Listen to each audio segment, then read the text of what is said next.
being held at the International Livestock Research Institute here at Addis Ababa, Ethiopia, and under the International Livestock Research Institute. We welcome both the online audience and those who are in person here.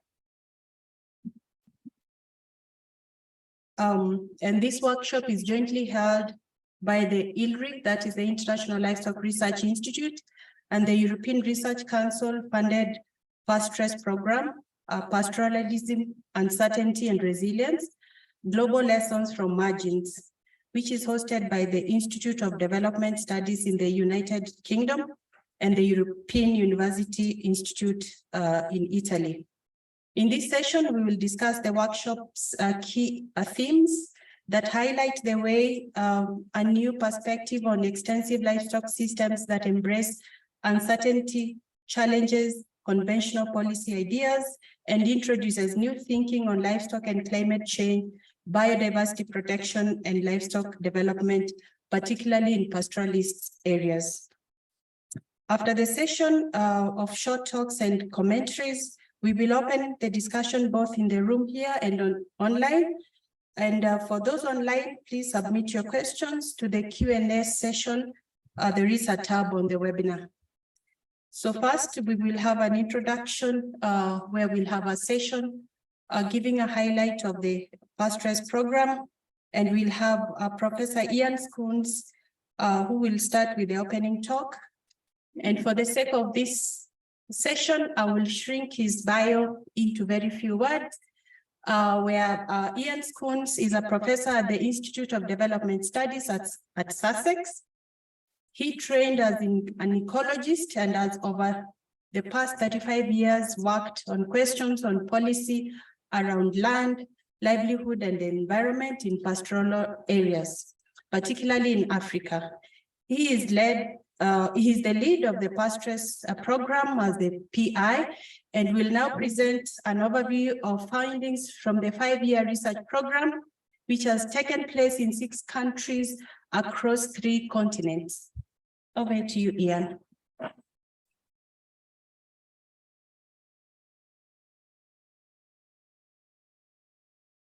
Thank you very much, Esther, for that very kind introduction. As was mentioned, I'm going to give a bit of an overview of the results of the PASTRES program. As many of you know who've been following the program, which has been going for the last 5 years, we've been exploring how a focus on variability and uncertainty, rather than strict management and control, is essential for us to rethink livestock development and policy, particularly in pastoral areas across the world.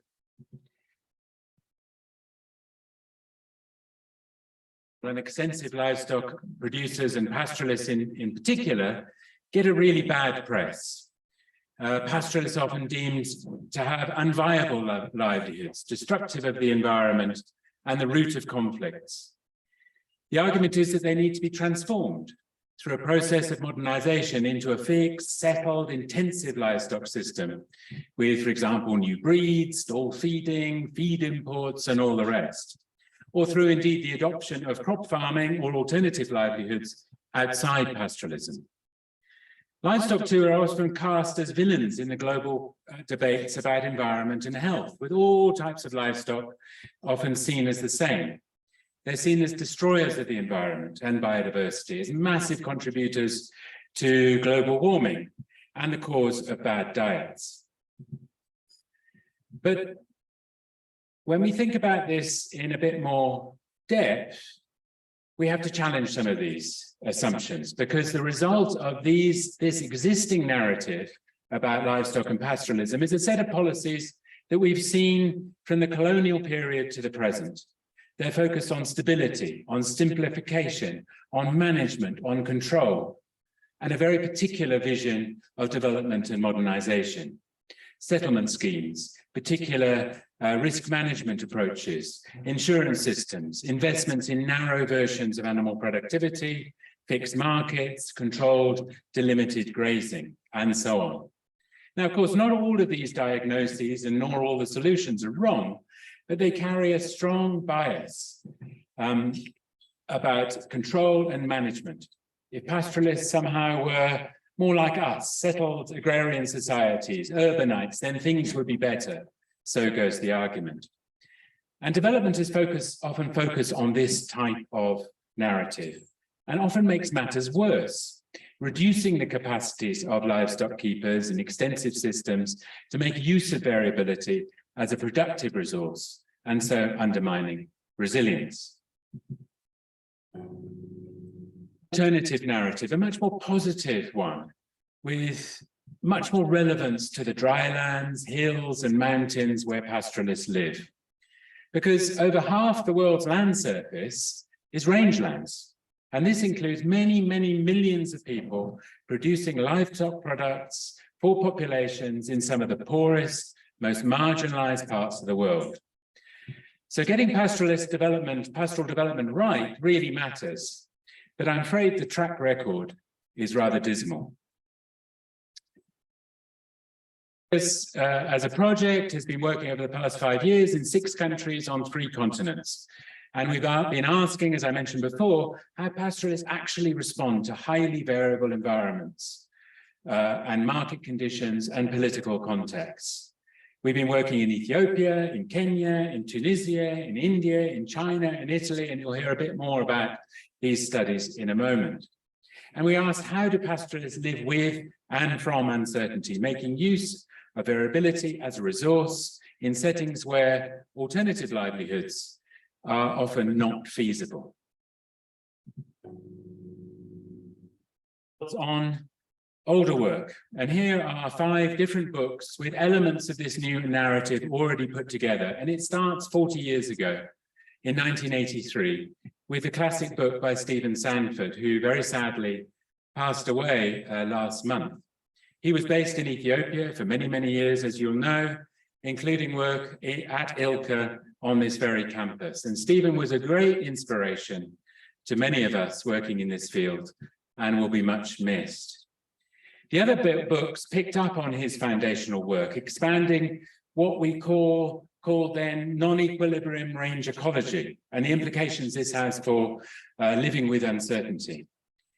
And then, based on a conference here in this very room that some of you I know were here for, about in 2011, we produced a book called Pastoralism and Development in Africa, which picked up on these themes. And finally, we've got a new book coming out in July, and we'll be discussing some of this work during this workshop, and I'll draw on this work in my presentation today. So over 40 years since Stephen's classic book came out, we've been having this debate. But in this time, also pastoral systems have changed dramatically. Today, they're very, very different to what they were in the 1980s and 90s. So we need to move with the time. We need to update our narratives and not romanticize. We need to confront the realities of climate change, of economic and political integration, of globalization, and the intersecting challenges that these give rise to. So I want to discuss very, very briefly 7 themes that emerged from the PASTRES program and other work, and we'll discuss these further later during the workshop. I want to compare, in a way, the standard dominant narrative that you're all familiar with and a new narrative that's emerging from work that emphasizes variability in conditions and the resulting uncertainties in knowledge. Narratives matter because they provide the storylines that both define a problem in a particular way and describe the solutions that follow. Reframing the problem and so the solution pushes us to new ways of thinking and acting. Now, it's very often very difficult to shift narratives. We've seen this over many years because of power relations, institutional frameworks, social and cultural biases, and so on that intervene. But failure to do so, failure to shift the narrative about pastoralism and extensive livestock production can result in a lot of wasted resources, misapplied projects, and the undermining, ultimately, of livelihoods and environment. So let's start with the first theme, central theme, mobility. Now, you know the standard narrative, mobility of both people and livestock is destructive, it's backward, it's unproductive, it causes conflict. and pastoralists therefore should be settled and become so-called modern, adopting a sedentary, so-called civilized way of life. But mobility, as you all know in this room, and I'm sure all of those online do too, is essential for making productive use of variable resources through movement of grazing animals or indeed people migrating. Flexible mobility by people and animals should be facilitated, not curtailed. Yes, mobility is constrained these days by a squeeze on land and resources, but ways of navigating these new conditions can be found. And this means more than just corridors and transporter protocols, although these are important, but instead a much more fundamental appreciation of how mobilities are constructed around and in relation to new infrastructure, with settled farmers, in relation to towns and pastoral areas, and towns within pastoral areas. And as we see across all of our sites, there's a lot of innovation going on around mobility to sustain the ability to move, gaining intelligence about variable resources through mobile phones, new forms of transport, and so on. And equally, movement of people away from pastoral areas doesn't mean the end of pastoralism, although questions of labour and management are key in many places, as I'm sure we will discuss. It may mean more investment, say through remittances and new institutional innovations to allow for herd and flock management. Therefore, mobility is essential and should be the cornerstone of pastoral development policy. And in the environment, again, you know the standard narrative, rangelands are degraded through overgrazing, resulting in desertification. There's a need for restoration, such as through destocking, tree planting, often imposing a particular colonial vision of what a wild natural ecosystem is like. And there's need for more fixed management and fixed tenure regimes to control the use of land. Now, these assumptions, of course, have been widely critiqued. Instead, we know that rangelands are so-called open ecosystems. They're non-equilibrium systems where variability is inherent and mixed grass-tree combinations are maintained by grazing and fire. Degradation can happen, of course, but non-equilibrium systems often recover very quickly. And crucially, pastoralism supports diverse ecosystem functions, including biodiversity protection through movement, seed dispersal, connecting fragmented patches, and so on. So within rangeland landscapes, particular key resources, as we call them, are vital. But grabs for investment, say for irrigated farming of these sites, which are often the best grazing at the end of the dry season, can undermine whole systems of pastoralists with massive net losses. So along with many others, we argue for a better appreciation of complex rangeland ecologies. In terms of land use, this requires more flexible, open, hybrid tenure systems that are responsive to variability, allowing movement and negotiated access to resources across a landscape, a mosaic. Now, the big issue of climate on the tip of everyone's tongue and central to the policy agenda is a big one where the narrative about livestock and climate is often portrayed as very negative, particularly in the West. Livestock are often cast as the big climate villain. But as with so many simplistic narratives where aggregate figures are bandied about and global technical fixed solutions are proposed, there is a need to differentiate, lest blanket responses and injustices result. Now, of course, everyone knows livestock emit methane, for sure, which causes global heating.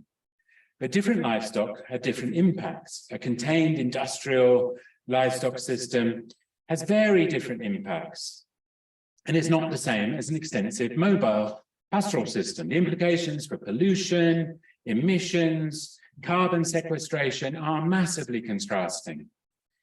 But there's a serious lack of knowledge about different systems, and extrapolation from industrial systems is simply not appropriate. Luckily, there's new research going on under ILRI's Mazingira Institute and Sirad's work in Senegal, for example, that's revealing that African systems' emission factors need to be revised and rethought, and a more holistic systems approach adopted. It's, of course, not the product, milk or meat, but the process, industrial or mobile pastoral, that matters. In contrast to industrial contained systems, pastoralism is a relatively low impact system, even with the potentials of carbon sequestration, and lumping them all together in these debates results in serious injustices, with pastoralists losing out. That diet, for sure, in many parts of the world, reductions of meat and milk consumption are needed. Excess animal source foods in diets can be bad for you. We know this. Livestock production can be a cruel, polluting form of food production. But should this mean a mass switch to plant-based diets or fake meats or industrially manufactured protein everywhere for everyone? Of course not. Animal source foods are vital for nutrition, not only available protein, but other micronutrients such as vitamins, folates, and so on. These are often lacking in poorer and more vulnerable populations. Not everyone eats too much animal source food. Some people need to eat more, and high quality meat and milk is essential from pastoral areas. Extensive livestock production, such as pastoralism, converts low quality grazing, where alternative production is often impossible, into high quality food. This is, after all, what ruminants do really well. Again, much interest in market development in pastoral areas across the world. And again, the argument is that to improve people's livelihoods, reduce the effect of drought, boost incomes and trade, pastoralists need to be incorporated into modern market systems through new investments. Big fixed markets with fancy facilities allowing for segregation, tracing, and so on are often proposed. But the idea that pastoralists are resistant to markets is, of course, nonsense. Pastoralists have long been engaged with markets and international trade. The often uncounted export of animals and other products from pastoral areas is huge, generating very large revenues. Pastoral markets are diverse, though, nested arrangements, compatible with pastoral production systems and responsive to uncertainty. Which is why, of course, many of those big fancy markets, fixed markets built over the years, exist as relics, testament to the failure of the standard narrative on market development.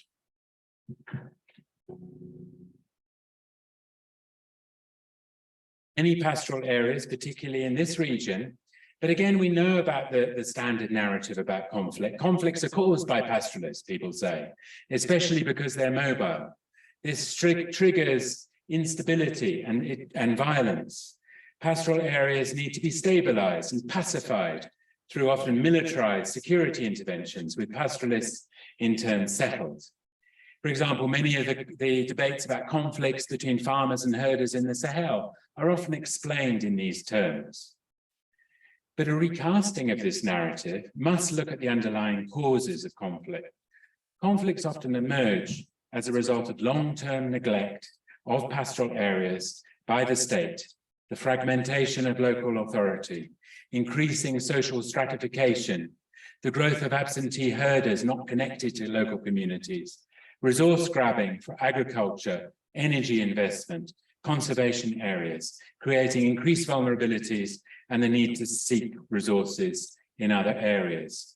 All this is accelerated, indeed, often by processes of devolution, the creation of new borders, and the massive increase in small arms in many areas.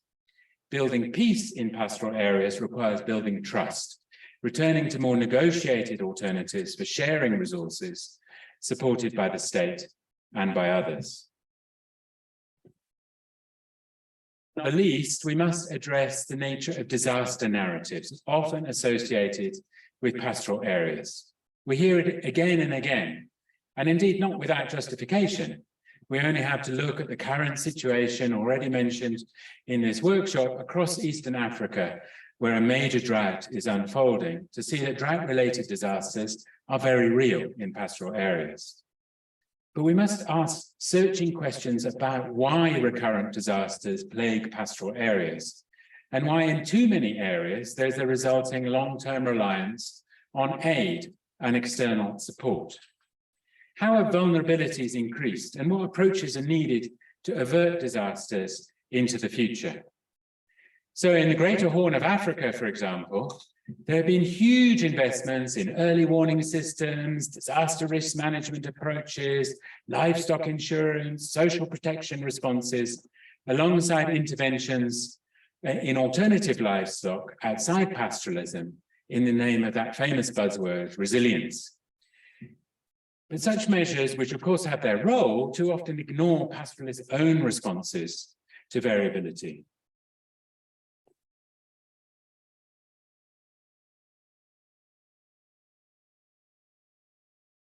Pastoralist responses are embedded in social networks and rely on a caring moral economy practices, often with the role of high reliability professionals at their center. So the paraphernalia of external intervention needs to work with such existing systems and support them, not supplant them. I'm not going to go through this as the 7 themes and some of the alternative elements of a new narrative. Yes, these contrasts are highly stylized, they're simplified, but I think you'll notice how wherever you are in the world, the conventional narratives dominate, even amongst well-meaning, progressive, development practitioners and policymakers. Despite the challenges of the old narrative, by both research and experience over 40 years, including by the PASTRES project, the drive to manage, plan and control and maintain the old narrative is strong. Narrative, and I'm concluding now, means understanding pastoralism as a productive modern system based on mobility, flexibility, adaptability, and embedded in social relations and networks, and shifting the debate across the 7 themes I've discussed. In our discussions in this workshop, we'll try and flesh out the implications of this new narrative, and we'll hear from colleagues shortly some of the ideas to kick off the debate. For those of you online, please come back on Wednesday for the webinar then to think together about practical and policy implications of the new narrative. As the great late Stephen Sanford warned us 40 years ago, the consequences of persisting with the old narrative is continued development failure, and the implications of this are very serious for people in many places, whether in Africa here or across the world. Luckily, there are many resources available from PASTRES and from others that can help us work together to shift the narrative, and over the years we produce a number of publications that you can look at through our website. And as we approach the International Year of Rangelands and Pastoralists in 2026, elaborating a new narrative for livestock, especially in pastoral areas, is an absolutely essential task. So I look forward to the conversation in the coming days. So thank you.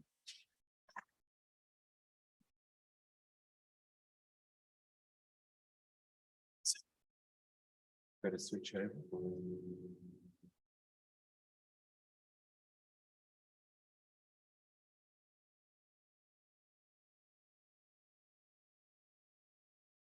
Insightful thoughts, something we need to think about, issues around mobility, conflict, climate change, diets, markets, all those issues are being brought into perspective. Next, we are going to move to a presentation that will be done by 4 ex-students who are PhD students, these were students in the PASTRES program, and they will draw insights from their own research and that of their colleagues to discuss findings about the different thematic areas, namely mobility and migration, land and environment, markets and social protection and insurance. So the first speaker will be Natasha Maru, who will be presenting on mobility and migration. Natasha is a policy consultant and researcher on pastoralist issues. She supports pastoral advocacy both at the national and international levels through knowledge, production, and capacity development. Since finishing her PhD, Natasha has been working on the communications, outreach, and engagement of the PASTRES program. Over to you, Natasha.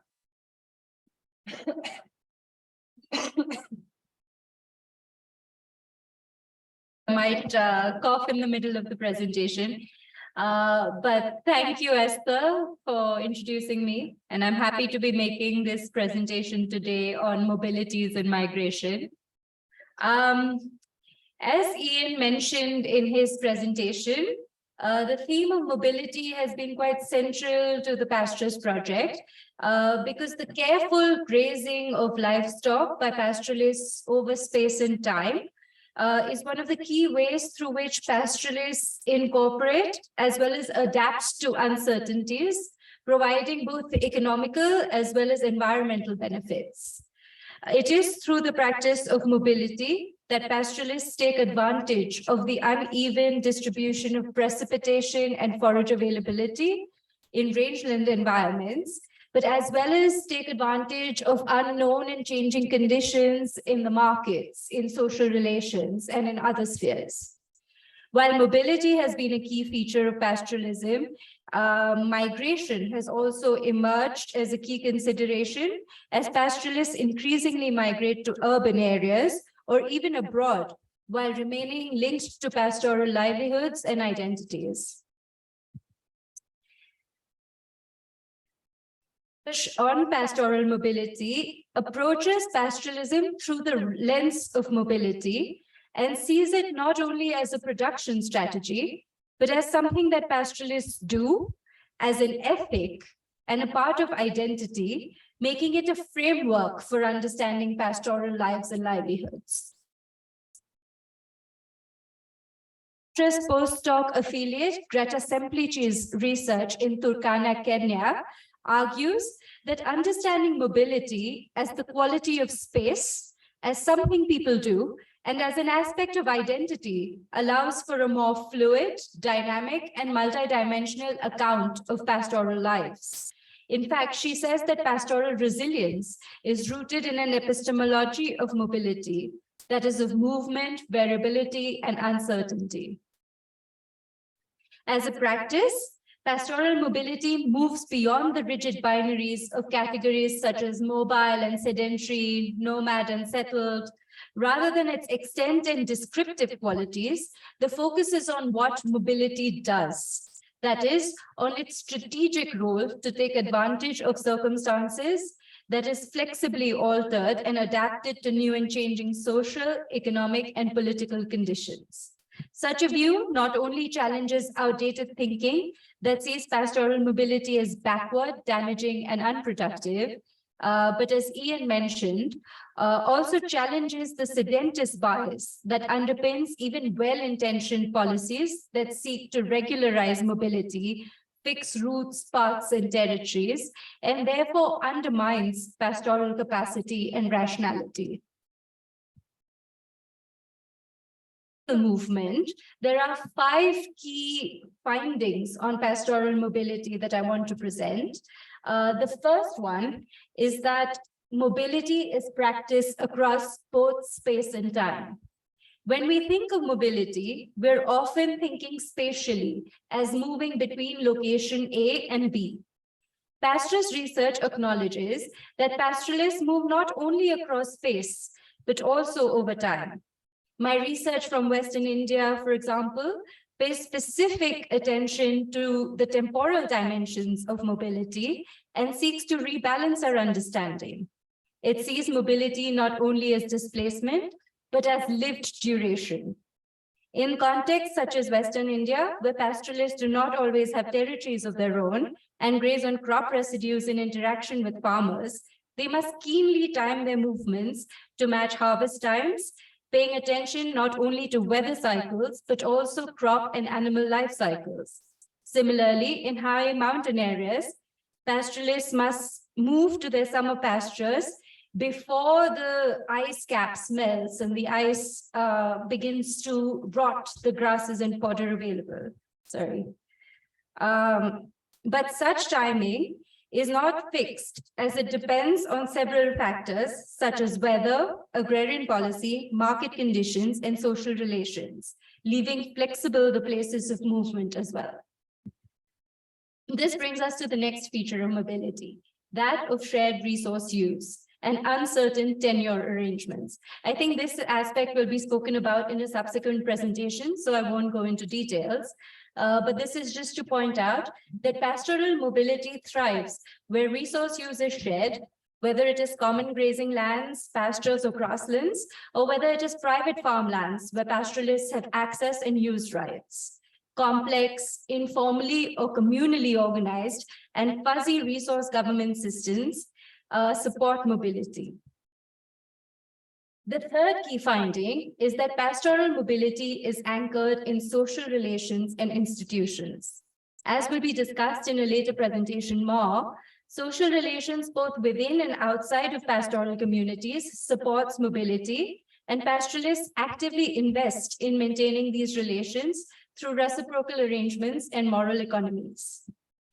PASTRES PhD Linda Papagallo's research in southern Tunisia, for example, finds that pastoralism is supported by the remittance sent back by family members that may have migrated to Europe. At the same time, social institutions among systems, pastoral systems, also ensures that they are able to perpetuate the livelihood. So, for example, the Klata system in southern Tunisia is a system where livestock is pooled and ensures that small herds and livestock of absentee livestock keepers are taken care of in extensive systems. Labor is pooled for such things as livestock management and wool shearing. Pastoralists in Western India make sure not to graze farmers' fields when the crop is standing. Often they will receive grazing access and cash in exchange of the manure droppings of their animals. At the same time, social institutions such as migrating groups in Western India are extremely crucial to pastoral mobility.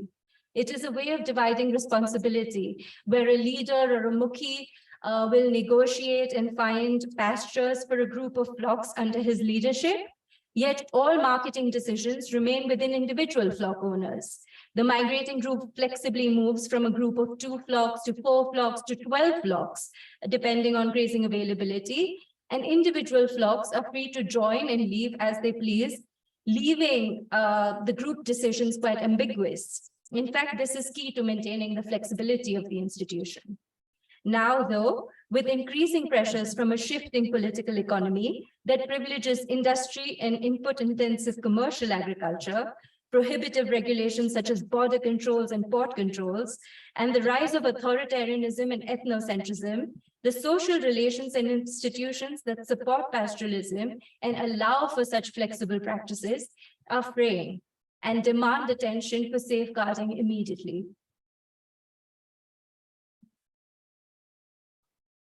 Is that pastoralists do not operate in isolation.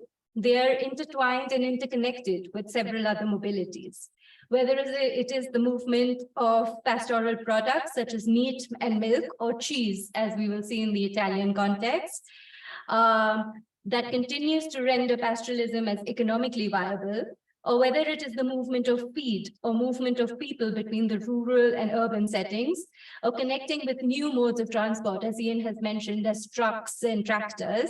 These all have impacts on pastoral mobility. For example, PASTRES postdoc affiliate Julia Gonçalves' research among the Kel Tamashek or Tuareg pastoralists of Mali shows how pastoralists maintain social relations and interconnections, even though rural-urban migration and even through rural-urban migrations, and how categories such as the labor migrant, refugee, internally displaced person, and all these categories are debunked. Linda's research in Tunisia shows how in the recent years, drought coupled with an over-reliance on feed imports and the pricing, regulation, and politics of feed is pushing pastoralists towards leaving the livelihood. Virtual communication, mobility is offered through mobile phones and social media, for example, is having a profound impact on rural areas everywhere in the world, including pastoralism. The fifth and final finding is that pastoral livelihoods, when seen through the lens of mobility, challenges fixity and boundedness. So thinking through fixity and boundedness does a disservice to pastoralism. Pastoralism works across silos, whether it is physically moving across geographic divisions of districts, states, or even countries, whether it is moving through administrative silos of departments such as forests and environment and agriculture and such, or whether it's moving through silos of land tenure, such as private, public, or common land, pastoralists are always working at intersections. Therefore, pastoralism, when approached through the lens of mobility, pushes us to rethink conventional frameworks for policy and practice and challenges mainstream narratives and institutions towards more holistic, contextually attuned, multiple, and flexible policies. Given these 4 findings thus presented, the 5 findings, several questions open up for policymaking. Some of these questions are, what can thinking through the mobilities lens offer to our understanding of pastoral systems? What avenues does it open up for action? How can we account for multiple pathways and trajectories? How can pastoral social relations and institutions be safeguarded? What can we learn from pastoral systems to reform administrative and development frameworks, structures, and institutions? How can multiple mobilities be accounted for? And how can policies and practice work at intersections? We hope that these days gives us the opportunity to discuss these questions, and that we hope to think through these for ways forward for pastoral development. Thank you.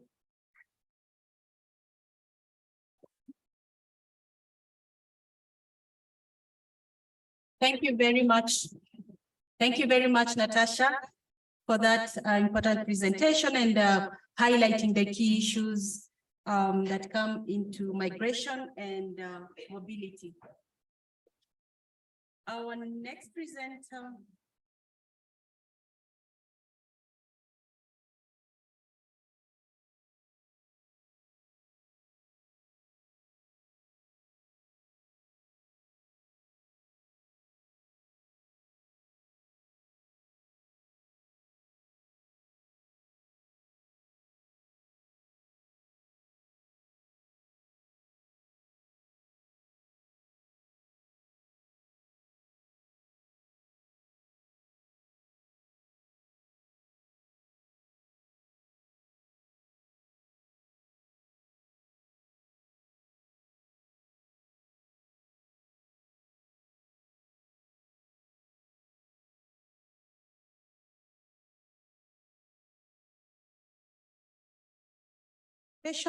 I'd like to introduce the next presenter, who is Palden, who is going to share with us about land and environment and the work that he did during his PhD. Palden has several years of experience working on conservation and rural development projects in Amdo-Tibet region. His recent article, Over Time and Space, Hybrid Rangeland Governance in Amdo-Tibet, won the Best Student Essay Prize of the Nomadic People's Journal. Congratulations. He now looks forward to flourishing in his academic career. So Palden, you have 10 minutes to tell us about land and environment. Over to you. Good morning, everyone. I'm Palden from Tibet, China. So for the next 10 minutes, I'm going to represent my team and to talk about land and environment, to focus on 3 keywords, which are perceptions, policy, and practice, with some cases from different research settings, including Tibet, China, Sikkim, and Kenya. So first, let's talk about perceptions. So herders' perceptions are often more sensitive to local diversity and context. For example, in Tibet, land is not just grazing pastures, but also like sacred sites. For example, it's the sacred mountains, sacred lakes, and sometimes the land of the monastery. And the conservationists often see land as a place for wildlife to live, but this can also lead to a special view of land that separates nature and culture. And the ecological scientists may be focused on certain or specific organism or assemblage of organisms or ecosystems. And the social scientists may be focused on specific problem like framings such as political and resource processes or policies such as land taming. but they don't often understand the complexity of the pastoralist social systems, and especially like pastoralist relationship with the animal, wildlife, and sometimes the relationship with the environment. Then next is the state. No matter where, no matter it's like Sikkim or Kenya or Tibet, China, how state sees pastoral in the relation like political economic interests of like investors, industrialists, or scientists, or conservationists, or other like research group really matters in many ways. And all these relations shape how the state determines policy on land and environment.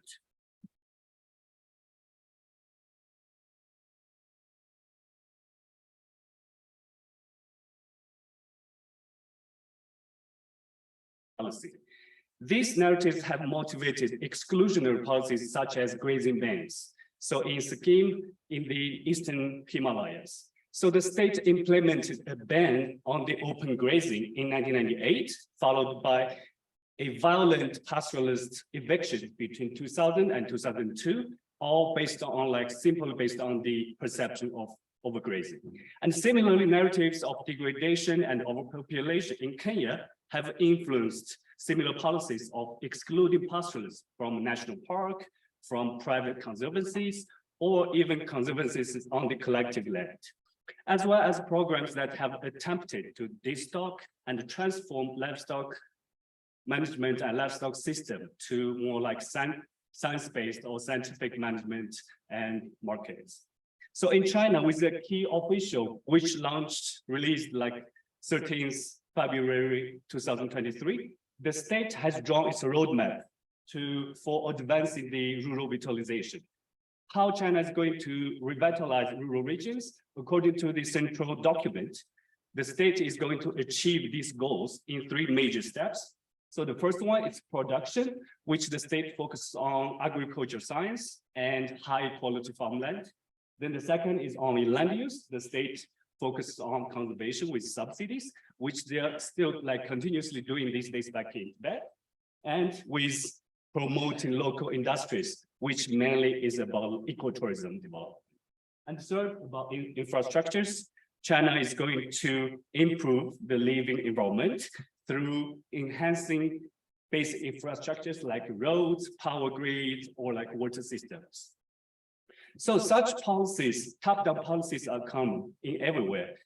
But how policies practices happen on the ground, it's always like highly entangled with local institutions and the local authorities. So for example, in Tibet, local pastoralists and governments often reach out to monasteries and monastic organizations for land use decision. So this kind of inclusion of non-official authority in negotiation is very important for building local political structure. And it's different from other settings. For example, in Kenya, chiefs who are from the Maasai communities, they maintain close relations with them, and sometimes they also represent the state and have implemented a range of policies that have encouraged permanent resettlement and regulations of grazing systems. While group ranch representatives have formed close alliances with NGOs and have come to be the key actors that are able to negotiate community politics and implement wildlife conservation practices. And in Sikkim, the implementation of the grazing ban was done with a group of actors, including the forest officials, village-level joint forest management committees, local and regional conservation NGOs. And the long-term in Sikkim, the long-term impacts on the pastoralists, however, were influenced by factors such as caste, class, and social capital that all played a key role in pastoralist response to the ban. So the flexibility of pastoralism and the agency of pastoralists managing environments is at the core of the synergies between pastoralism, ecological function, and biodiversity. So policies such as I mentioned earlier, policies such as grazing ban were having been seen to increase the incidence of conflict with wildlife and led to changes in the local ecologies of pastures. So in Sikkim, the research done by Rashmi here, so pastoralists said that if they were to have decided, if it wouldn't have been a blanket ban, so this is referring to the grazing ban policy, and could they have worked to help prevent wildlife killings and could have also identified cultural dynamics and crafted more appropriate measures to address. That's the case from Sikkim, and from our researcher Ryan Unks, that's his research in Kenya. As the quote you can see, elders frequently identified how processes of decision-making about land use, distributing income from conservation, and how to prevent conflicts with wildlife were not suitable to them and violated their norms. But that also were leading to grazing land being used in ways that were not optimal for livestock or wildlife. So by far, we discussed how these pastoral systems, land and environment show complex relationships between perceptions, practices, and policy at different levels and at different scales. So the outcomes of the implications of these policies show that any one way of seeing is partial and focused on problems from one perspective. So they therefore won't be able to form a policy that can be imposed linearly. In fact, top-down policies often create unexpected outcomes, and there is a need to think more systematically and to focus on more long-term results.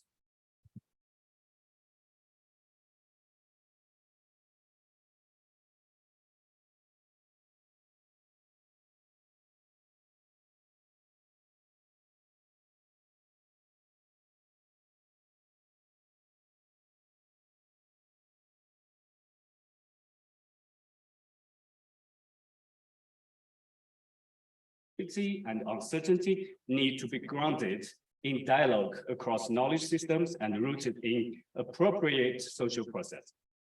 And policy processes should reframe pastoralists as experts of managing their environments who are embedded in complex institutional structures, rather than as passive recipients of models of conservation and development. And lastly, we have to undertake a radical thinking of the policy process concerning environment and land. However, the old question, the old pastoral question still remains unanswered. The question of how we include pastoralists, how we include their perceptions, their practices into the policy process, not just from representations and not just seeing like pastoralists, but maybe thinking like pastoralists. So that's all from me. Thank you very much for your time.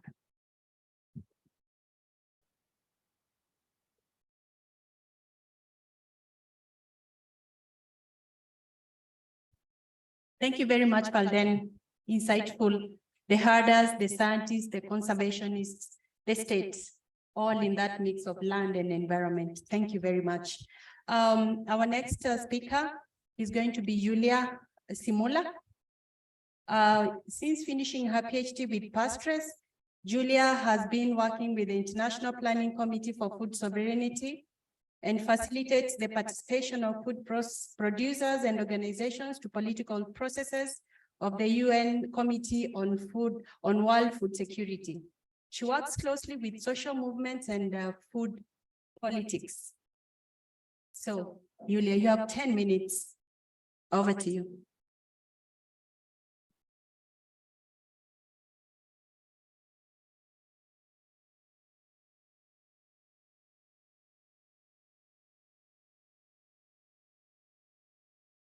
Research, but also the PASTRES project. Let me start by saying that markets are key for pastoralists. Exchanging and selling animal products such as milk, meat, or even live animals itself. And so the engagement with markets is key in the life of all pastoralists. But markets are also sites of power concentration, and they can be sources of uncertainty, especially in a globalized economy such as the one in which we live today. So pastoralists adapt and they create market engagements that are flexible and that work for them. Throughout this PhD experience and the PASTRES project, we had the possibility and the privilege to also exchange among ourselves and with other researchers, people who are part of our network.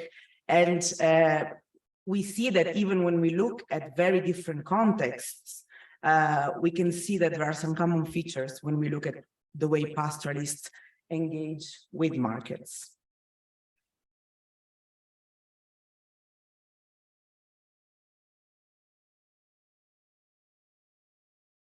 Said markets are central in the life of pastoralists, and despite the assumptions that pastoralists are isolated, they are resistant to markets, they don't know how to commercialize their products, or they don't want to engage in markets to modernize. This is not the case.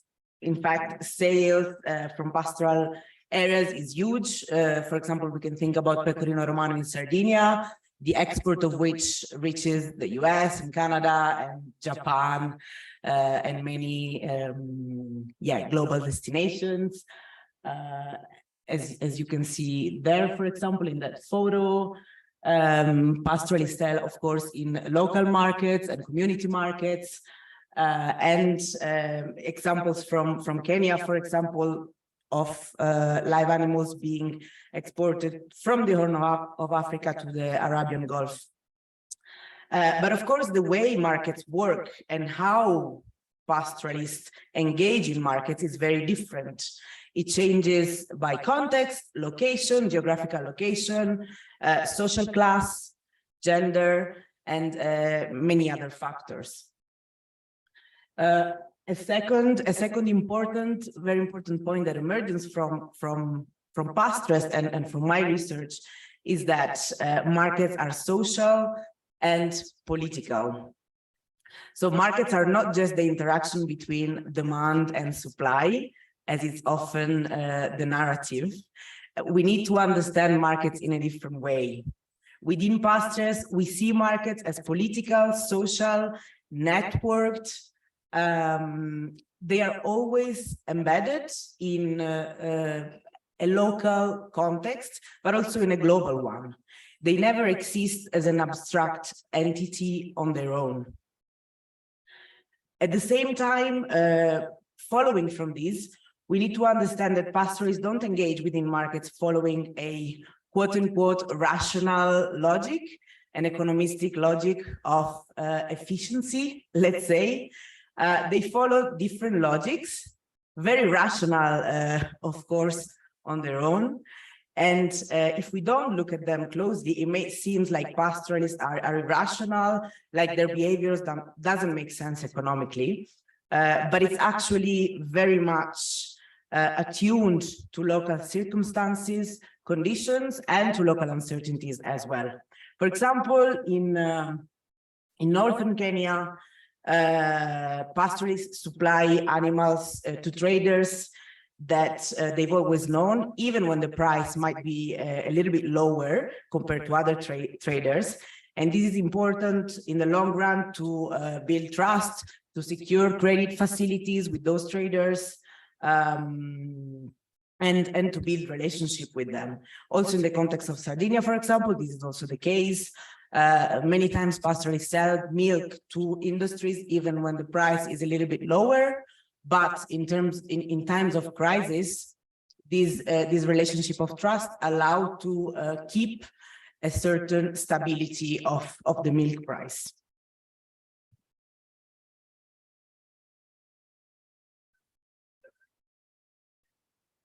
Or key theme that emerges is that real markets allow for flexibility to be created and for space of maneuver. For example, when pastoralists in Sardinia are part of a cooperative to which they sell milk,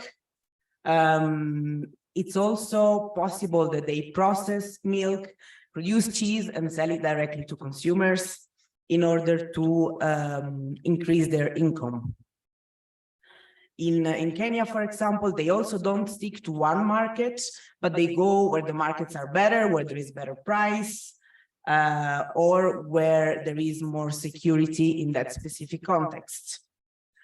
If the price of live animals is not good, they might keep the animals for themselves and sell it in another moment. And instead, they might sell milk directly to consumers when they are in need of cash, for example. And this is also the case in Sardinia. So Another example from the case of Turkey, as it emerges from the research of our colleague Fatih Tatari, pastoralists connect with high-end brands and with niche markets as a strategy to, of course, increase their income.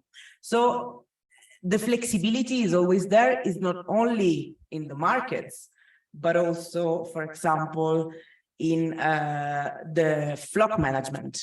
So the number of animals in the flock may change slightly according to the situations in the family or of the market. The costs in the farm, they may be reduced or increased according to conditions. Labor might be changing as well. So when I have more money in the farm, I might have one person extra, and at the same time rely only on family labor when the conditions are a bit more difficult. So this is really not a simple story of formal, informal market only, but there is really a flexibility and a flexible engagement between these markets. The same goes for industrial and artisanal markets. As you can see also from the picture here, this pastoralist is producing cheese artisanally, but at the same time, he also sells milk, which then goes into the industrial global chain.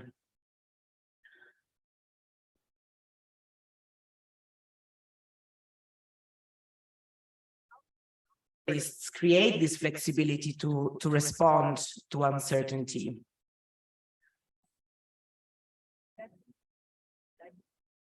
Is key, and it allows pastoralists to create these flexible conditions to respond to contingent futures, as Ian sometimes also called them. So we don't know how the future looks like, so we create space within the way we produce and engage with market, so that we are ready to respond no matter what happens. From my research, it emerges that those who diversify are also the most flexible in their responses to uncertainty. They mix pastoralism with other activities for self-sufficiency, but also for income generation. And they diversify in different ways. For example, they, as I said, make cheese and sell it directly to communities, but also sell milk to industries to guarantees access to monthly revenue. They diversify in the products that they produce, but also in the activities in the farm. So, for example, they have shops, they rent houses, they invest in education for their children, and so on. To keep this flexibility, social relations and social networks are key. Pastoralists are not individualistic, as they're often portrayed, but they rely on social relations that are often built and maintained by women that are key actors. And these help them to create markets, to sell products, and also to manage costs within their farms.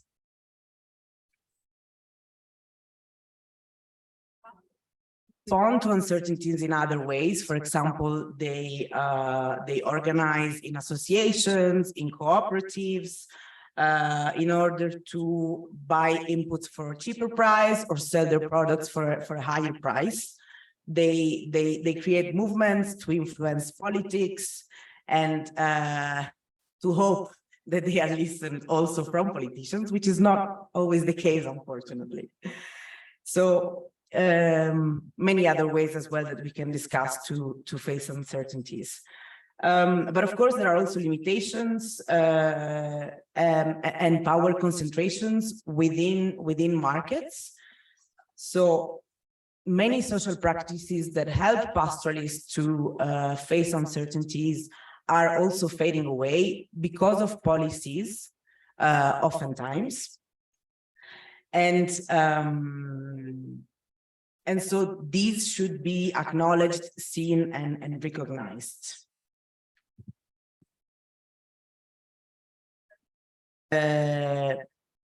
state policies, but also international policies. As Ian also mentioned, they tend to have a modernist narrative by which pastoralists should modernize, be included in global commodity chains, and should be formalized, like the sale of products should always happen in formal markets. However, this is founded on a conception of development and modernization that really only sees global value chains and cannot recognize the importance of informal markets, of this flexibility, and of these engagements really within different markets, and how important it is to face uncertainty. So I hope we can discuss these implications more during the working groups. Thank you very much.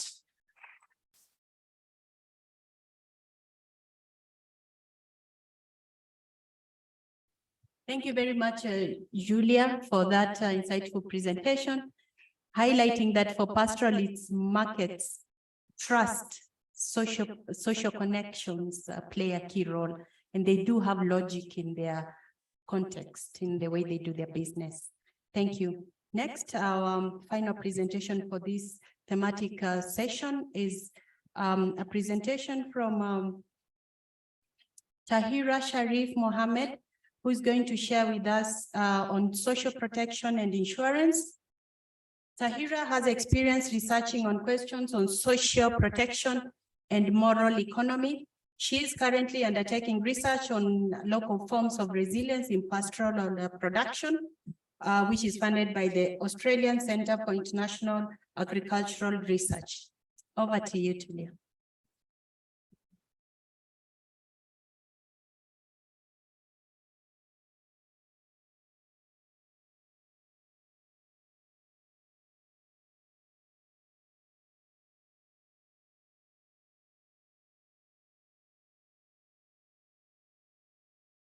My voice is not so clear, but do bear with me.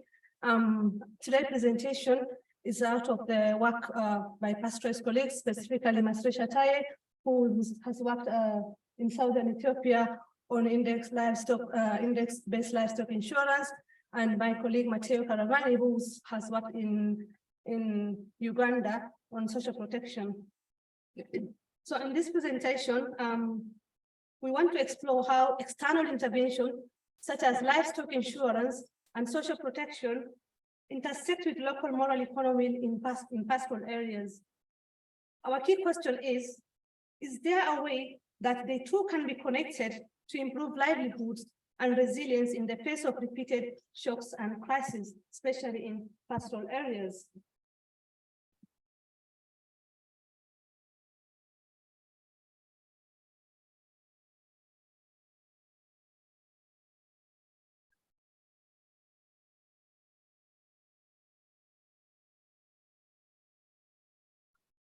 It is including due to environmental changes and climate change, and also due to conflict, animal disease, and social instability, especially due to structural policies that undermine pastoralism as a way of livelihood compared to other forms of livelihood.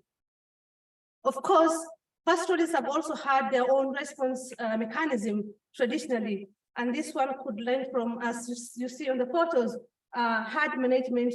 For example, moving the animals to where there are good pastures and water, and also managing labor relationships between the herd owners and their network.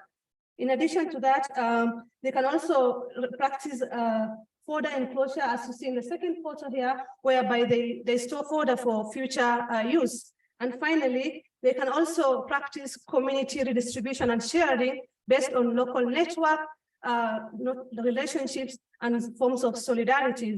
These are some of the local practices that pastoralists use to be able to respond to different forms of uncertainties that I mentioned earlier. But also, due to repeated crises in this pastoral area, there are huge investment in external interventions. And among few of them is humanitarian responses. And this external intervention are aiming at building resilience and also supporting livelihood. So, for example, in terms of humanitarian responses, we have direct relief. We have, for example, cash transfers, as we are experiencing now in most of this region, southern Ethiopia and northern Kenya. Most of the emergency practices that is happening now is cash transfer because it's now saving the lives, not even the livelihood. In addition to humanitarian support, there is also development responses whereby there is rangeland rehabilitation, market development, and also diversifying out of pastoralism to other alternative livelihood. So these systems are some of the external support. But recently, linked to early warning system and also anticipatory action, there is financial response to these forms of uncertainties. And an example is a form of livestock insurance, whereby the intervention is aimed at de-risking pastoral system. But the big question is, do those strategies work? And how are they combined with approaches used by pastoralists? So based on research by PASTRES researchers, I want to look briefly at two external intervention and their impact in pastoral areas. So the first one is index-based livestock insurance in Ethiopia, studied by my colleague Masresha for his PhD. The slides list the assumption of insurance products. So you can see the individual protection, including for the vulnerable people, and also that rainfall distribution is strongly correlated with pasture availability.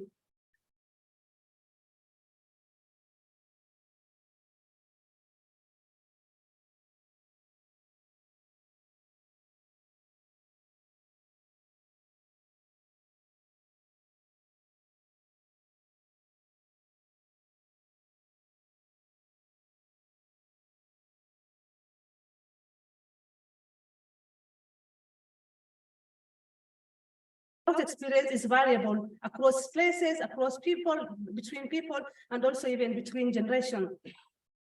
Masresha discovered that livestock insurance is highly skewed toward wealthy male herd owners compared to the vulnerable community members who are supposed to be the major beneficiaries for this product.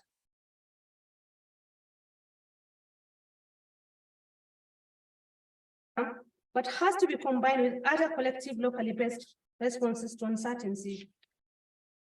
The second case study is the social protection in Uganda, studied by Matteo Caravani. And Matteo will find that he looked at how social protection is largely implemented by humanitarian relief organizations and the emergency programs following the withdrawal of state due to structural adjustment programs. So in this program, protecting pastoralists included, for example, feeding programs, workfare, and later on cash transfer. These practices are aimed at protecting pastoralism from the continued effect of drought. But also the question is, have these also worked in enhancing pastoral livelihood and building resilience?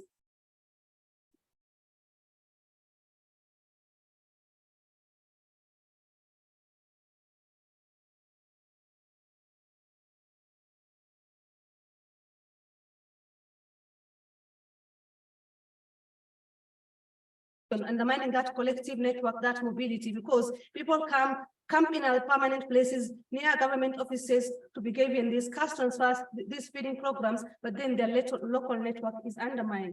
And this is, of course, repeated again and again in every region of this area. So thirdly, in my own research in northern Kenya, in Isiolo, whereby I did the role of the local practices, what I refer to as moral economy, in response to uncertainty, and how these practices has changed over time. 2021. So in Kenya in 1975, especially in my study area, there was a research which was done by an anthropologist called Gudrun Dahal, and she produced a book called Suffering Grass, which most of you maybe have come across. And in this book, pastoral livelihood was undergoing a lot of change, a lot of challenges at that time. And I picked that moment to assess how local form of practices, especially the local solidarities, the distribution have changed over time, especially in responding to climate crisis and also other form of instabilities.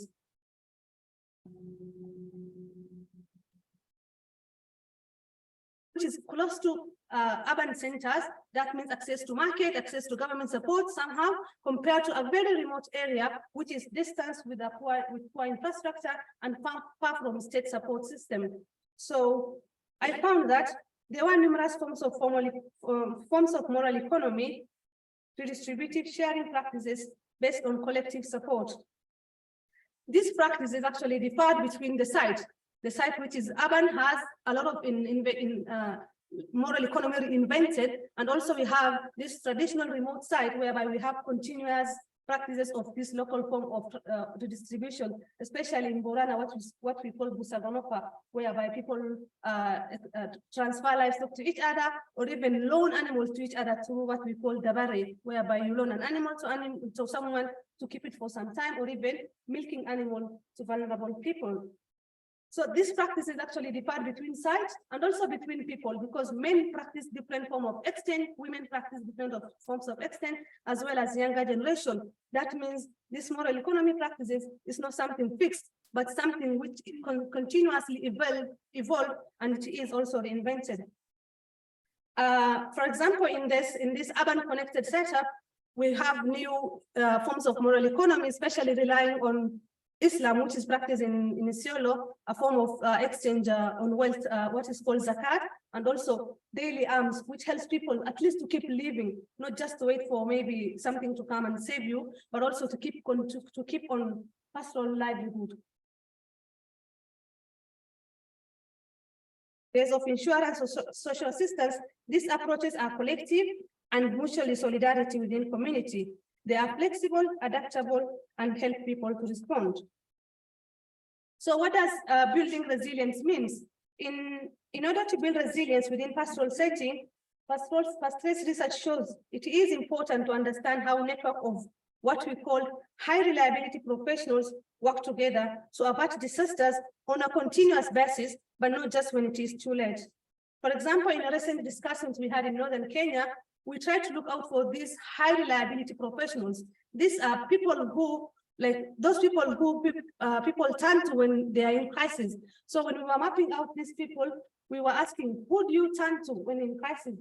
And interestingly, among these people are the hard owners who should have very strategic network. Among this network, for example, is mobile money transfer, those people who are ready to provide finances when you are in need. There are also motorcycle riders, those people who can help you scout for security, scout for pastures, and help you move across the rangeland. So thirdly, there are also elders who have historical knowledges, and also the forecasters who can tell you at least about the anticipated uncertainties. Of course, sometimes they can anticipate that based on the historical knowledges, and also observing stars, observing intestine, all these forms of local practices help them to identify this thing.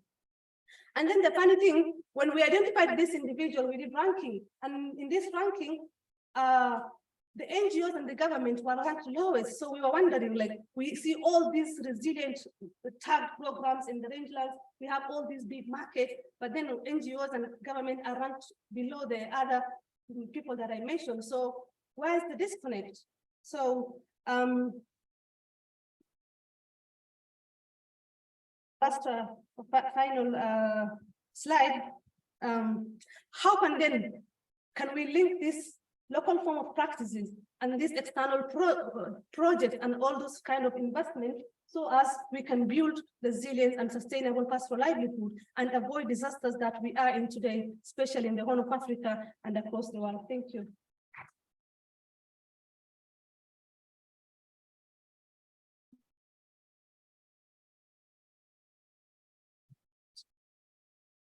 Thank you very much, Tahira Mohammed, for that insightful presentation on social protection. Now we're going to move next to the next session, but first we'd like to thank all the presenters on how you framed these discussions. And therefore, we'd like to see how these narratives then shape up this upcoming presentation.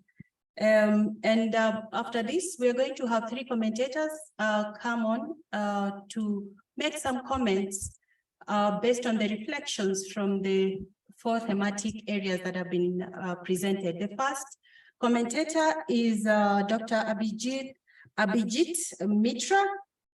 Dr. Mitra is the Commissioner for Animal Husbandry and Chief Veterinary Officer in the Department of Animal Husbandry under the Indian Ministry of Fisheries, Animal Husbandry and Dairy.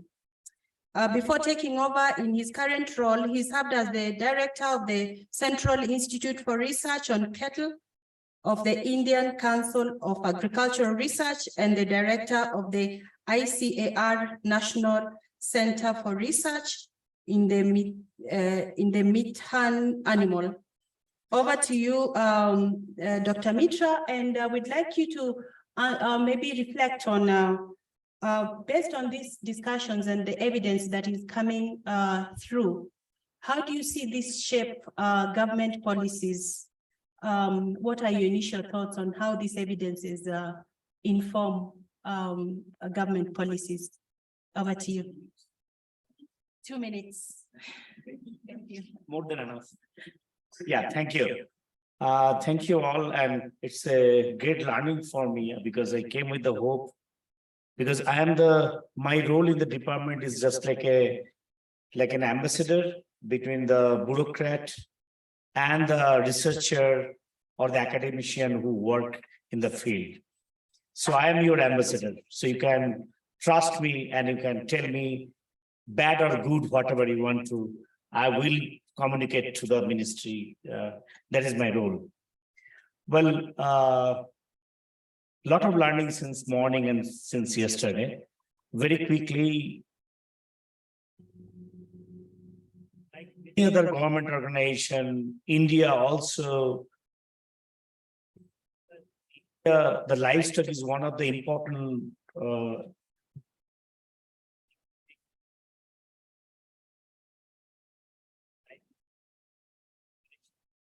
and the geography as well. We are having more than 530 millions of livestock. If you calculate right from cattle, buffalo, sheep, goat, yak, and I could see that she was fumbling the name of Mithun because that animal species is not known by many except some part of Bhutan, Myanmar, and Tibetan region, Indo-Tibetan region. And it's a Bos frontalis, and we nicely say where yak ends, there Mithun starts, and where Mithun ends, cattle starts. That's the natural gradation. Coming back to the pastoralism, like many other government agency, we have no hesitation to tell that we fail to recognize pastoralism as one of the economic activity or livestock activity. That is number one. The good thing is that when we met in Bhuj with Ian and Manoj and Natasha and all, I think our minister came and there was a lot of changes after that. And one of the fallout of or the outcome of that meeting is we go for census, livestock census every 5 years. And till now, the last census, the 20th census, which we reported in 2019, we didn't include pastorals. So we have no record in the pastorals as well as whatever the animal they take. So we have already taken a decision that next census, which is going to start in 2024, that pastorals will be included in that census. So that is one positive outcome of that. I think I need applause, right? If you don't give it, I will take it. Because I am very, very mean in that. It matters a lot. Second thing is that when the whole world is moving for a One Health policy, we had a one meeting going on other room. We also appreciated that we cannot leave the pastorals or pastoralists from the One Health activity. So already we have taken an initiative, ongoing initiative. The two states we are piloting, one is Uttarakhand, another is Karnataka, the two pastorals community, that how we can include their activity within the One Health initiative. so that though they know they are not remain untouched or they're within the system. And recently we have got one World Bank funded project, which is another One Health initiative, which will be operating on 5 new states: Maharashtra, Madhya Pradesh, Assam, Karnataka, and forgetting one more name. There also we have pastoralists as a part of our One Health initiative, so that they are part of that program. So these are the 2 things I can tell, and I'll be waiting till 9th and after beyond that. My only objective is to coming over here. I need at least one actionable point which we can immediately launch or initiate as a ministry, so that the life of pastoralists are becoming much more useful, meaningful, and inclusive for the present context. Thank you very much.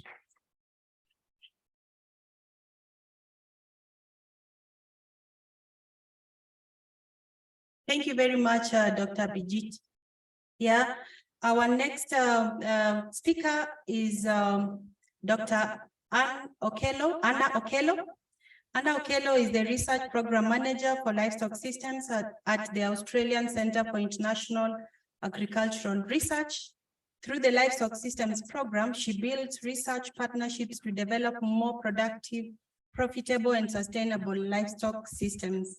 She has spent the majority of her career working in international livestock development and public health programs in Africa and Southeast Asia. So we have one area for you to comment on, and based on the evidences that has been shared, Dr. Okello, how does this narrative that we've had influence the research and the funding landscape?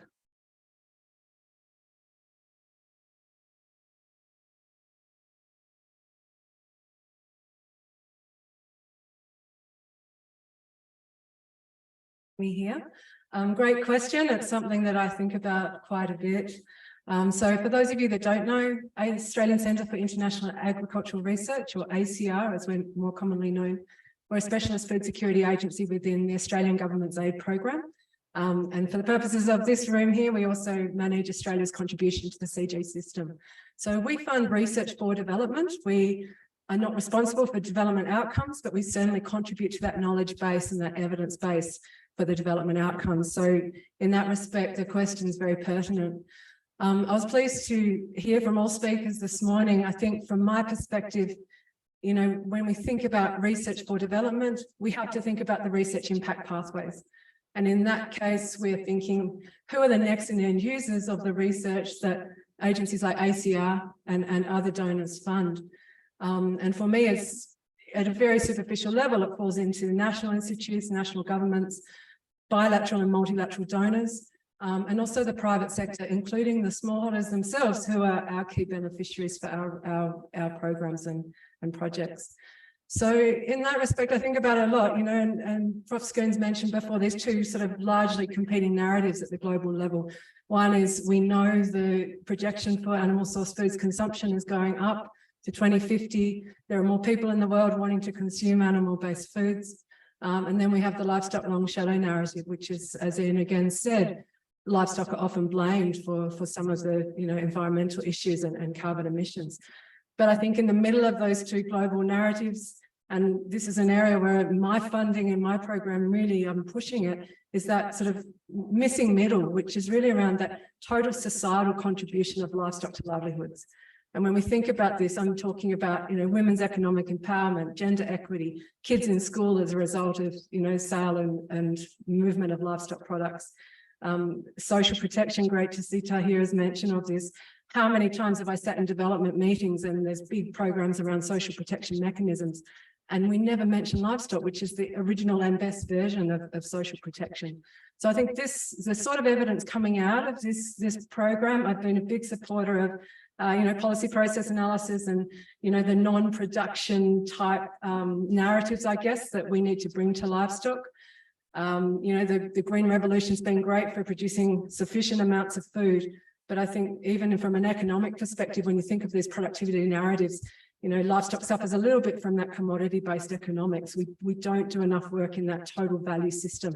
So I really see a lot of this research fitting into that. And I'm very, very keen to continue supporting research in that space. But I think the challenge for this group and others is around the narratives as well. So we all know new narratives are great. I would challenge that they're new narratives. I think they're new framing of potentially things that many in this room and online probably already know. But the challenge for new narratives is that they're often falling on old ears. Or, you know, how do we find new ears? And I think in livestock, we certainly speak a lot to ourselves. We don't speak so much in other areas of international development programs that could be very interested in some of the evidence coming out of this. And also we need to try and convince the old ears in the room of these new approaches. And I think, again, it gets back to that sort of economic argument, or more of, I don't like the words economic, because again, it pulls you back into that production-based, commodity-based narrative. How do we demonstrate the total societal contribution of livestock products to all the different roles that they play in the communities that we work in? So thank you very much. I'm very excited to be here and listen for the next couple of days, and I look forward to seeing some of that next step. How are we going to take this really great evidence and put it into the ears of the next and end users so we do actually have impact? And the last thing I want to say is that I think in terms of research impact, the 2026 UN Year of Rangelands and Pastoralists is a huge opportunity for all of us to really make a splash in 3 years' time and say, okay, this is the evidence. This is how that evidence speaks your language from a policy perspective. And this is what we recommend that, you know, this is how to do things differently moving forwards. And the urgency is certainly here, as everyone knows, working in this part of the world at the moment with the drought. Thank you very much.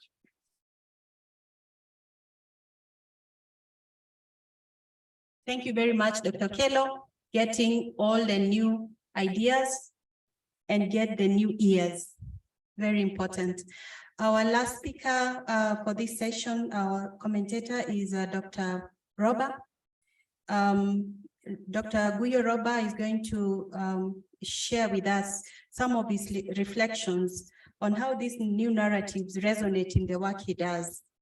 Dr. Guyo Roba is the head of Jamil Observatory in ILRI's Policies, Institutions and Livelihood Program in Nairobi, Kenya.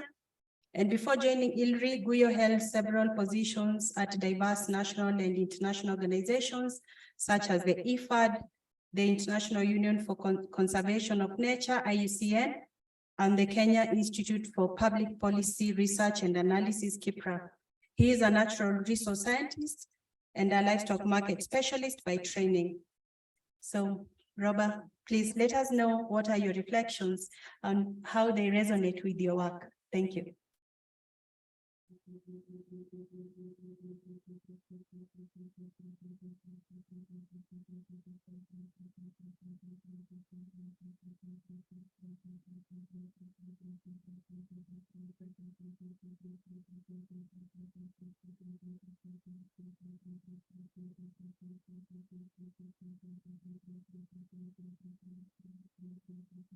Which is actually building body of evidence around mobility, importance of mobility, total economic value of drylands, the multifunctionality of drylands, on market issue, on I think quite a number of issues, which are the bigger systemic issues around knowledge. I'm disappointed because all that body of knowledge didn't really translate it into something very significant from my own perspective. I come from the Borana pastoral communities, one of the most researched, I think, in the region. When I joined IUCN, actually, I learned the number of downstream knowledge service providers who are working on us as a pastoralist. And then suddenly, when you look at that supply chain of knowledge to action, that knowledge, not much actually has influenced the outcome in terms of planning, position of pastoralists in the planning and decision making, and etc. So I think for me, this is because there are a number of issues. One of the things we have glossed over quite much in the evidence space is the deep structural issues within the pastoral systems.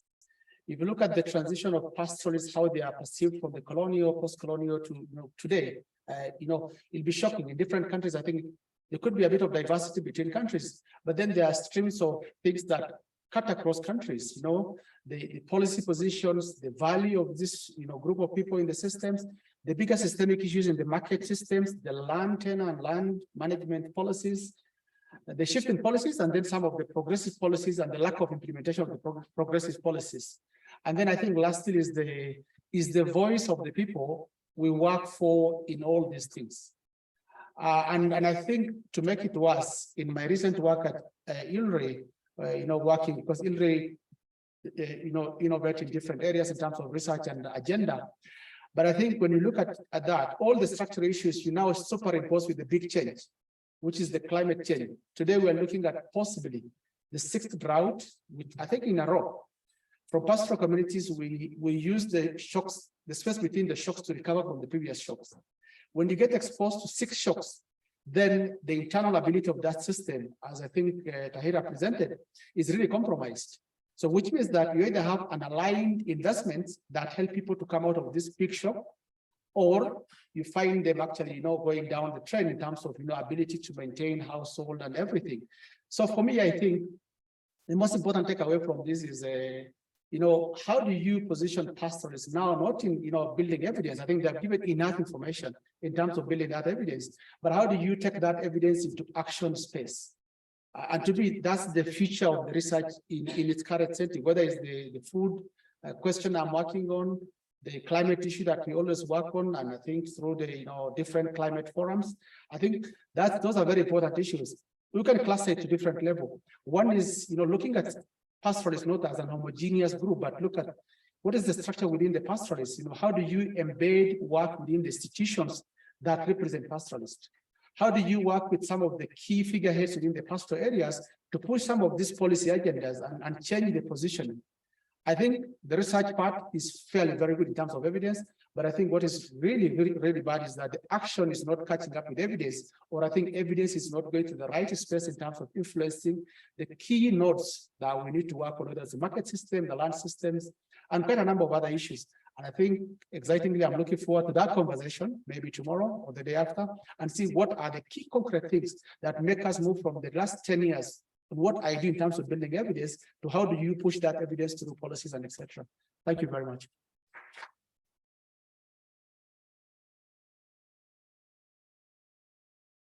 Thank you very much, Dr. Roba, and thanks to Dr. Kello and Dr. Abhijit for the good remarks. Now we move to the next session, which will be a question and answer session. We have our audience online, and we thank you all for listening in. And we also have the in-person audience. So we have some questions that have already been posted by the online audience. And they are directed to different presenters. We are going to handle the online audience questions, and then we can open the floor. So we request that on the floor, you keep your questions short and to the point. So some of the online questions, we may not have the time to answer all of them, but we do have a question for Natasha. And this is a question from Elias Ibrahim, who asks, while mobility has a lot of dimensions, as discussed earlier, it also shows that well designated given the social, natural, and other contexts and new developments through building trust and proper negotiations. For example, free mobility is also aggravating expansion of invasive species such as prosopis, which is covering a vast prime rangeland resource. What are your thoughts on this? And I'll ask another one that is directed to Natasha. This is from Telele Wajira. Is asking, based on the presentations, the context of mobility has greater implications on social and political resource-based interaction between the moving and the host community. So what would be the best strategy and modality of designed approach, especially for pastoralist communities? So those are for Natasha too, and then I can quickly ask for Palden, and then we can have those three answered, and then we move to the next. So from Begna to Palden, he asks, in Boren and Somalia region of Ethiopia, the expansion of privately owned enclosures that were carved out of the common grazing land by the wealthy and powerful pastoralists. These have hindered mobility, denied equitable access to communal resources, and compromised the ability of the large majority of the herders to cope with drought due to recurrent climate changes in the area, mainly due to lack of policy and political decisions. If there are any other regional and international experience solutions for similar problems. So he's asking if there are any other lessons that can help us solve those solutions. So we can now ask an answer to those three questions, and then we can take another round of questions. Over to you, Natasha. I hope you still remember the questions. Thank you. 2 minutes, please.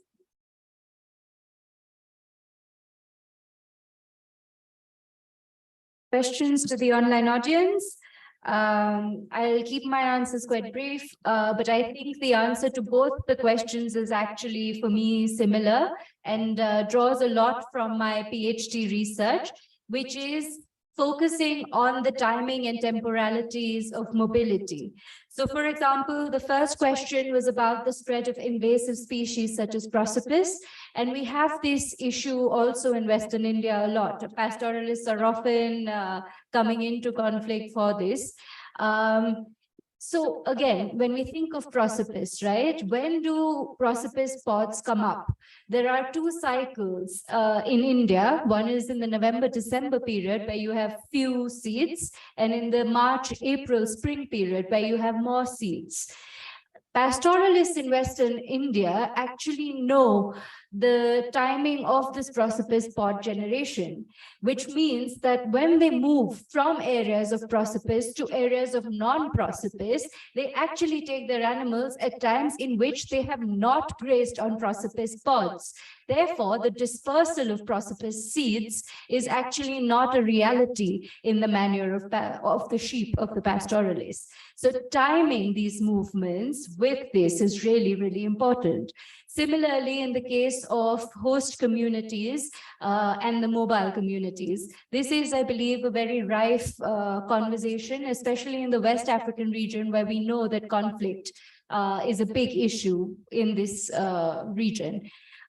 Similarly, in Western India, in my research, the pastoralists actually move to farming communities for most of the year, but the timing of their mobility is again such that they manage to move at harvest times, and they follow fields as they're harvested separately. I mean, separate systems of timing, movement, and frequency of movements by crop production.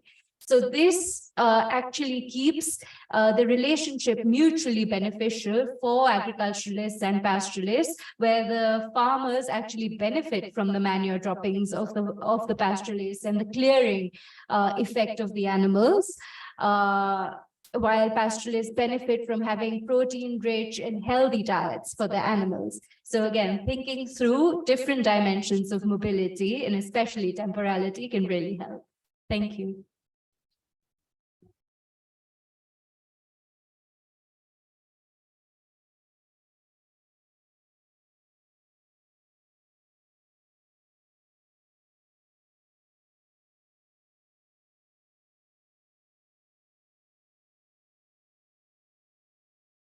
That's the question from my case. So back in Tibet and China, as I said earlier from the slides, because of the massive state-led or top-down like policies such as national park buildings, which is going on massively like back in Tibet. So what you do is the government come and they have other investors like included. So they just move away pastoralists. That's what they do. Because last year, like 2 years ago, I was in Kuknor, which is a pastoral region in Ando, Tibet. So what they do, government sends some researchers from unis and some government officials to the village. So the village where they're gonna have the national park. They ask those pastoralists questions, say like, if you are moved away, what's your expectations? If you are moving away, if we're gonna move you away, how much money are you expecting from us, like per month or per year? So pastoralists, they give different answers, and those answers are based on their connection with the government, with the village, and with the resource management bureau. For example, one of the pastoralists, he is he is receiving subsidies, government subsidies from the government, local government, because due to China's 3 year of like poverty relief alleviation project for the past few years, he's one of the recipients of these subsidies. So if he say directly to the survey, like whoever does conduct the interview, I'm not gonna move, I'm not moving unless you give me millions of dollars or pounds, whatever. Can I say that? He needs to make sure like the subsidy comes for the next few months. So what he gonna say? He will say, yes, if you're gonna remove me, just remove me. So what I'm saying is like at the end, the voice from the pastoral is like not the real voice, no matter what you do. So the voice is like fake voice. It's like, okay, the pastors from Tibet, they are willing to move. They are willing to abandon pastoralism and go to the suburbs or the urban cities to start some new life, like non-pastoral like activities or livelihood alternatives, no matter what they do. But it is not true. So this is the case. I mean, a lot of times the real voices are not heard, especially the case from Tibet. So this is, again, my question, like for so many years unanswered, and I'm so happy to have a lot of talks with all of you and try to see like what I can do and how can I hear the real voice from the pastors. Thank you very much. And now we have the Sikkim keys. I think it's better to address the questions, or what do you think? So,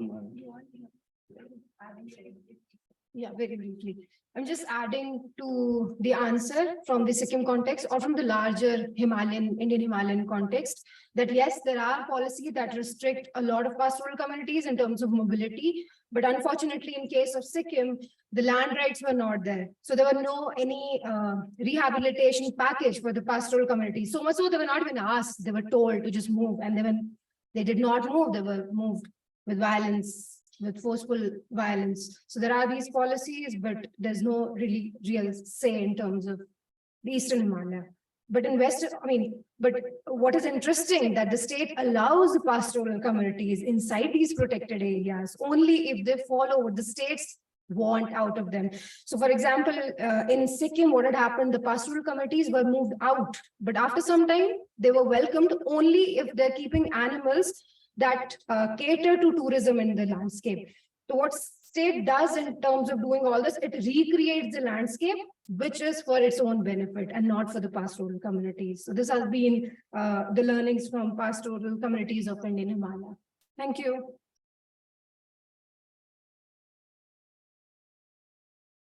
Take two more questions from the online audience, and then we go to the floor here. So we have one question for Ian from Jose Van Malau. The optimism on pastoralism of Professor Skoons is inspiring. It would be great to illustrate it with successful examples of rangeland management that somehow withstand pressures from climate change. Because of droughts, many livestock keepers have no other option than to sell most of their animals as fodder becomes unavailable or too expensive. How to use these negative dynamics into opportunities for better land management? I think you wanted to ask, how can we use these negative dynamics into opportunities for better rangeland management? The other question, it's not much to anybody, but it's I'm from one of the pastoralist regions of Ethiopia. Pastoralists live in marginalized environment and severely degraded environment. Mobility is also constrained, conflict intensified, as and the list can go on. I'm asking myself if the pastoralism as a livelihood can continue in areas like Borana. Are we keeping pastoralists in unproductive livelihoods and marginalized environments?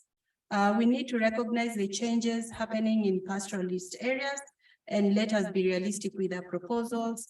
Pastoralism cannot continue with the current mode.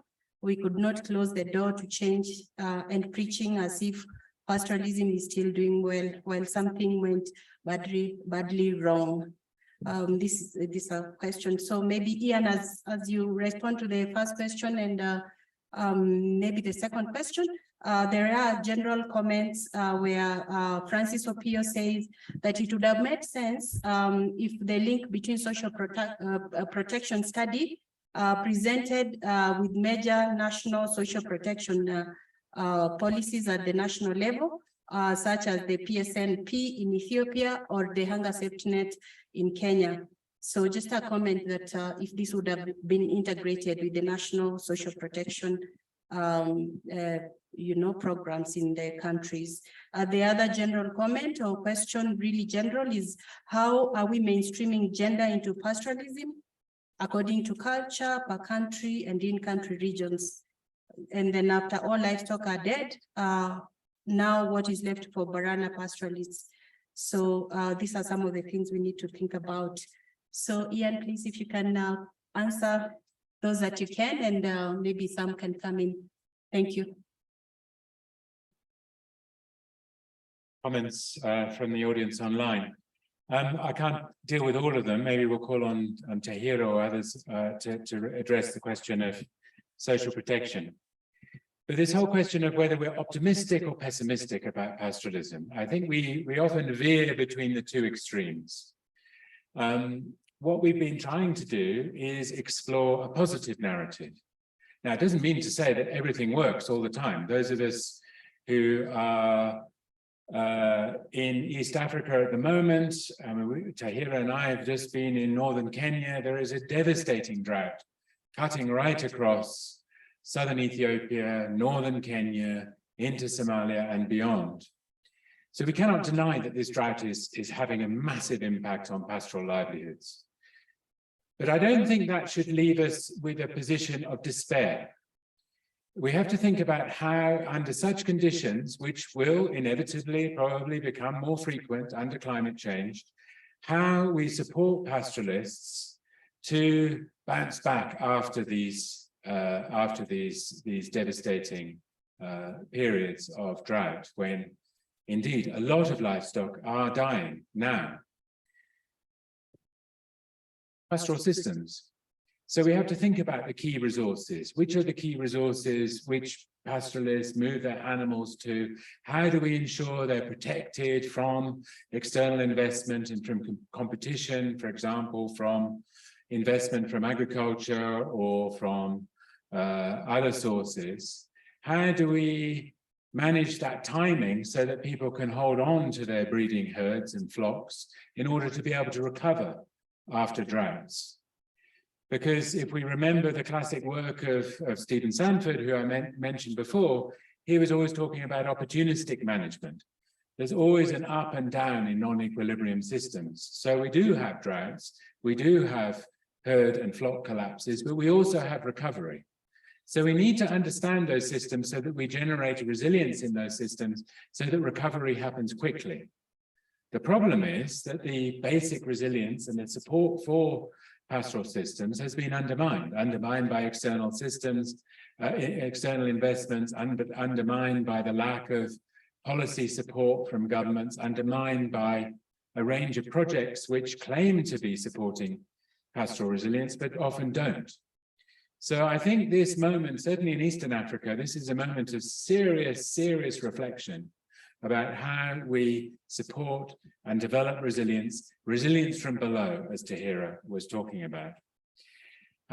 So I am optimistic overall. I think pastoral systems have embedded in them an extraordinary ability to respond to high levels of variability.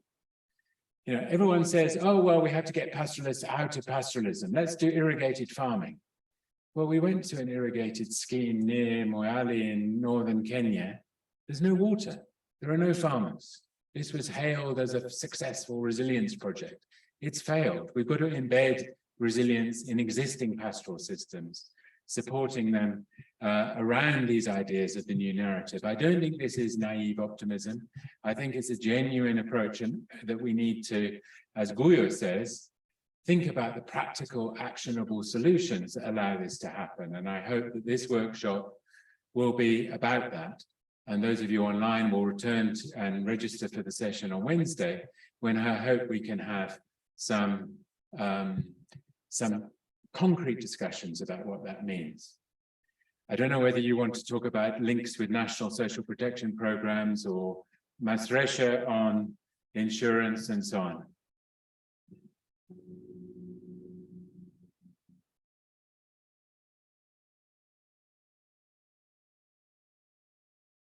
or in 2019, there was no COVID.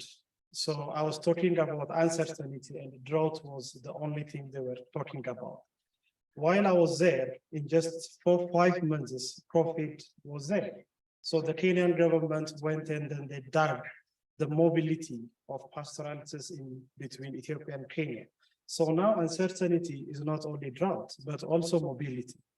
And within like a few months, there was a huge rain that actually destroyed some of the pasture. So now uncertainty is availability or too much rain. And then after a few months, the Ethiopian government changed its currency, its notes, and which prohibits people to carry more than 100,000. This is like 3 cows. And when pastoralists sell their livestock, they do it traditionally, which is they just carry that cash. And in Borana, within 100 kilometers, you will find at least 5 checkpoints where the soldiers or the police force was confiscating that cash. Now, in that 1 year period of data collection, I have seen 5 different issues or problems pastoralists have been facing. What really impresses me is that they have different ways of responding and embracing those uncertainties. For us, we are more linear of understanding risk and uncertainty, but pastoralists are web of solutions for their problems. So this is just to say, currently, I really feel bad because there is a huge problem in the Horn of Africa, but that doesn't mean that pastoralism is now ending, but rather there are a lot of optimism by understanding how these different responses they are making would enhance policy making, would enhance a number of external intervention. One. The second one, as my focus was livestock insurance, what we think initially, I'm one of the people who have been pushing for livestock insurance for the last 8 years here at ILRI, coordinating the Ethiopian program. So the initial idea we had was that insurance payout will serve to invest on water, pasture, and other issues. But when we actually interrogate their practices, it goes beyond.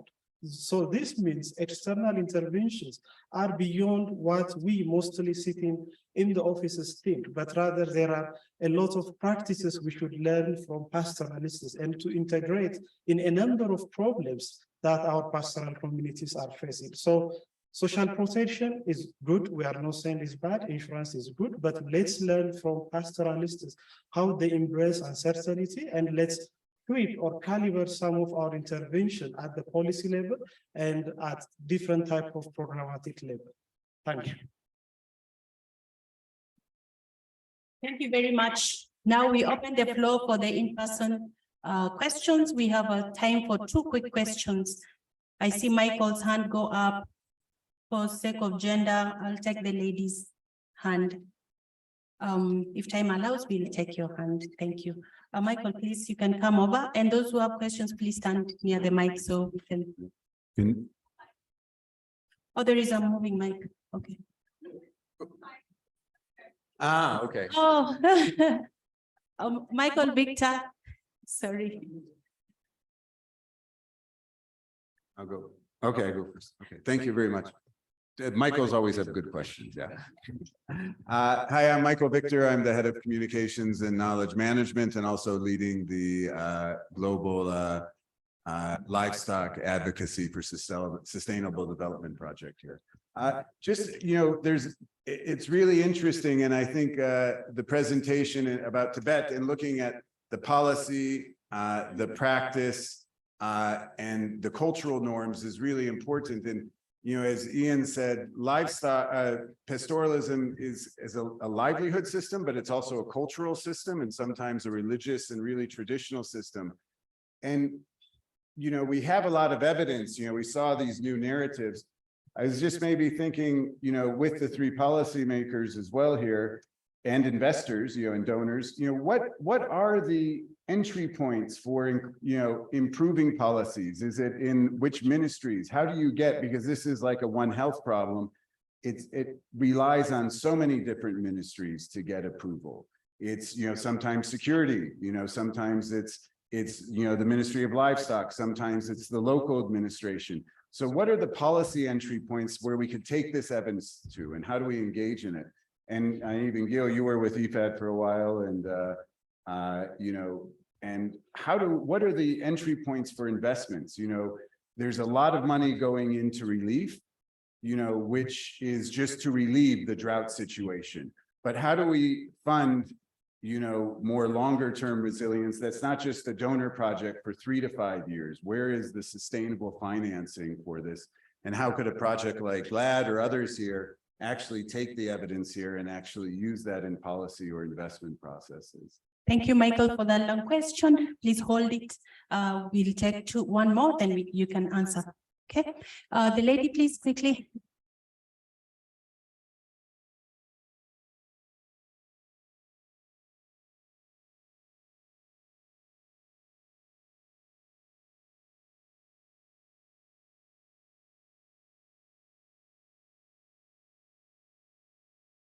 I want to start by thanking PASTRES for really demystifying the existing narratives on all the thematic areas you presented.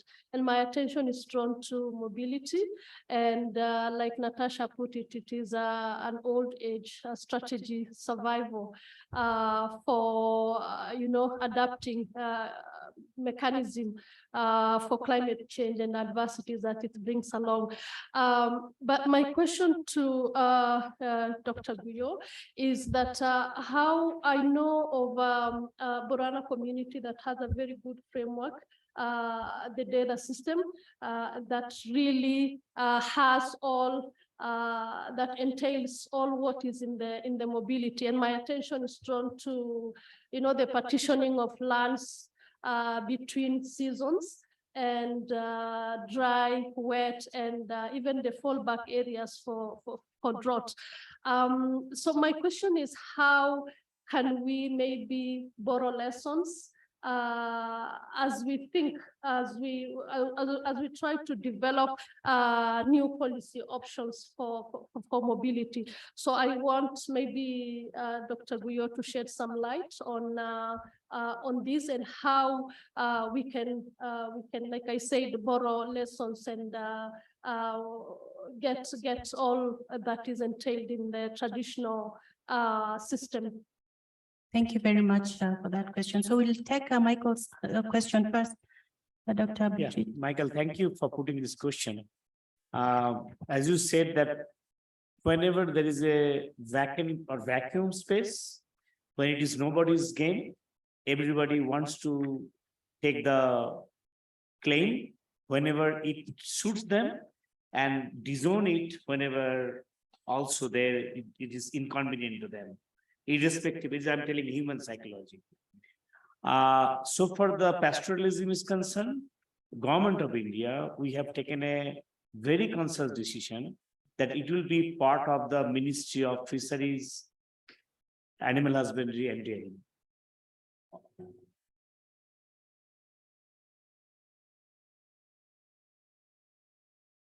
Mentioned there was a silos with the Ministry of Environment.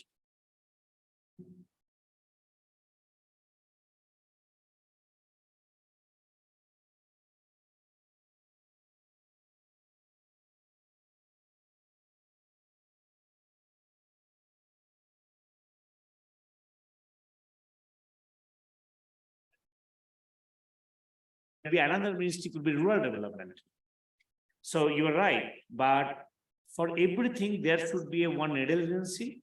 So I think for India is concerned, we have taken a decision for livestock pastoralism. Our ministry would be the nodal agency. So we'll talk across the other ministries and we'll find a solution to that. I think move anywhere. Right. And I just quick addition for 1 second. So for example, we had an animal welfare board in the country. And it was been traditionally for last 75 years or last 70 years, it was with the Ministry of Environment and Forestry. Well, and nobody had a clue that why the Animal Welfare Board has to be with the Ministry of Environment and Forestry. So with a lot of debate, now last, I think, 4 years back, it has brought back to our ministry. Now, animal welfare, I'm just giving an example to make the things more meaningful. Thank you very much. Thank you, Dr. Guyo, please. Yeah, thank you very much. I think I'll take the one question from Victor and the second one. I think the first question on how do we align investments? Because in my 3 years working at IFAD, because the big programs, the World Bank, IFAD, and others that are coming on stream largely build their agenda on the country strategy for commercialization. So I think the first influence point is how do you position commercialization investments within this country 5-year strategy? Because this is going to lead into how investments are laid out, which kind of value chain do you work on? Do you work on the soft side, on the hardware, and etc. So that's the first influence point, because each of the strategies spells out how do you work on commercialization of different species or value chains. How do you position private sector within this? I think this is the biggest lacking part in the pastoral livestock value chain systems. We tend to do very disjointed small value chain interventions, and it's not embedded within the bigger private sector investments. So with the private sector investment, if you have a matching fund that can pull private sector from Nairobi, let's say if you're in Kenya, to a local area, then it puts commercialization at the center, and then position the pastoralists, whether it's through the livestock marketing group or other collective action, connect them to this so that this is become self-sustaining commercialization and enterprise. And it's very good, actually. Most of the counties have done this big thing called, slaughterhouses, which to me is done in isolation. I don't think there's much conversation with private sector. You just do a structure and then hope that somebody will be interested in the structure. It's like doing a bank, doing a bulletproof building, and then getting interested that this could actually serve the people. But the most important thing is what transaction in the bank is more important than the structure of the bank. So in the same analogy, the investments in this area are by far more than the physical infrastructure, is how the trade is organized. And that, I think, to me, is by shaping the country strategies where these investors are getting their money into. And then I think making sure that the leadership comes from the local government and the county government in terms of leading the commercialization agenda for this local level thing. The last question on the data system, quite interesting. Yes, I think it's about localization of things we do. There are very good things which don't fall in the mainstream sciences, whether it's in ecological sciences, whether it's in the governance question. And I think Michael Cheng is here, luckily. We worked on this agenda quite at the beginning of before the county government started in Isiolo and the other counties when I was at IUCN. He said, how do we document the traditional existing knowledge, body of knowledge, look at their sort of, the penalties and how these are enforced, and look at the legalistic part of it, and hopefully, as the first entry point is the local county government assemblies have an opportunity of developing appropriate regulation that is embedded very much on this institution. This did not happen for a number of reasons, because some of the county assembly members say we are developing an exclusive right for certain community. But then pastoral systems are about reciprocity. If I work with Somali, with Gabra, with Sakuye, whichever, and then have a system that they also replicate, and I graze under that same rules and regulation, then you'll have a seamless thing. This is huge opportunity there, but then it's least exploited in terms of how do we go beyond that to make sure that local governance institutions are at the center and the systems are at the center.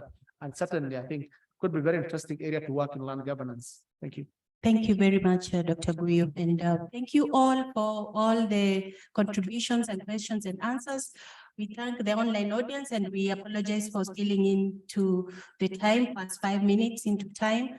And now we'd like to remind everyone that on Wednesday at 2 p.m. East African time, we will have the final plenary session of the workshop, which will also be broadcast online. At this session, we will convene after a day of discussions in working groups on the 4 thematic areas that were presented this morning and discuss the policy and practice implications. We will also have a series of commentaries from different types of organizations working on pastoralists development from across the world on the findings. So please make sure to register online, and also for those online, see you on Wednesday. Thank you very much.